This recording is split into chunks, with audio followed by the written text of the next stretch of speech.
पौराणिक कथाओं की विशाल दुनिया में कुछ कहानियां समय की सीमाओं को पार कर जाती है और हमें प्रेरणा तथा आश्चर्य से भर देती है। आज हम एक ऐसी ही असाधारण कथा में गहराई से उतरेंगे जो एक दिव्य बालक के अटूट साहस, एक विनाशकारी हानि और एक शानदार पुनरुत्थान की कहानी है। यह कथा है बाल हनुमान की, जिनकी यात्रा हमें सिखाती है कि सबसे बड्ढे संकट भी सबसे बद्धी शक्तियों का स्रोत बन सकते हैं। आइए हम उस क्षण में वापस चलें जब एक छोटी सी भूल ने ब्रह्मांड को लगभग रोक ही दिया था। एक सुबह जब आकाश सुनहरी आभा से नहाया हुआ था, बाल हनुमान की दृष्टि उगते हुए सूर्य पर पड़ी। अपनी बाल सुलभ मासूमियत में उन्होंने उस धधकते हुए गोले को एक पका हुआ रसीला फल समझ लिया। अपार ऊर्जा और चंचलता से भरे हुए उन्होंने उसे पाने के लिए आकाश में एक लंबी छलांग लगा दी।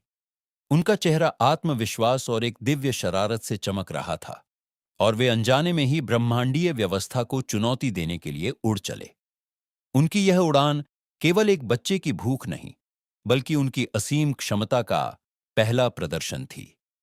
जैसे ही हनुमान सूर्य के करीब पहुंचे, उनकी इस हरकत ने देवराज इंद्र का ध्यान आकर्षित किया।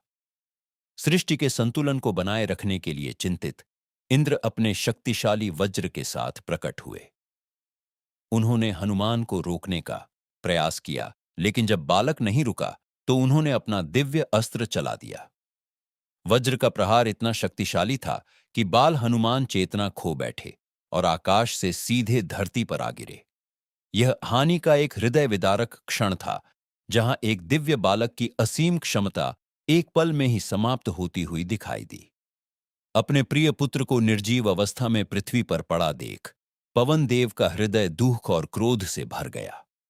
अपने पुत्र के साथ हुए इस अन्याय से आहत होकर उन्होंने एक भयानक निर्णय लिया। उन्होंने पूरे ब्रह्मांड से वायु का प्रवाह रोक दिया। अचानक संसार में जीवन थम गया। हर जगह एक भयानक सन्नाटा और घुटन छा गई।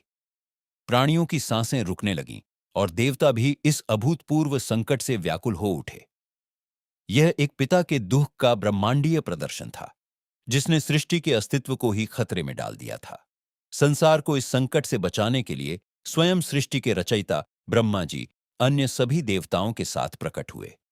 उन्होंने पवन देव को सांत्वना दी, जो अपने पुत्र को गोद में लिए असहनीय पीड़ा में डूबे हुए थे। देवताओं ने अपनी गलती स्वीकार की और पवन देव से ब्रह्मांड में प्राणवायु को पुनः स्थापित करने का अनुरोध किया। यह दृश्य ब्रह्मांडीय शक्तियों के बीच क्षमा और करुणा का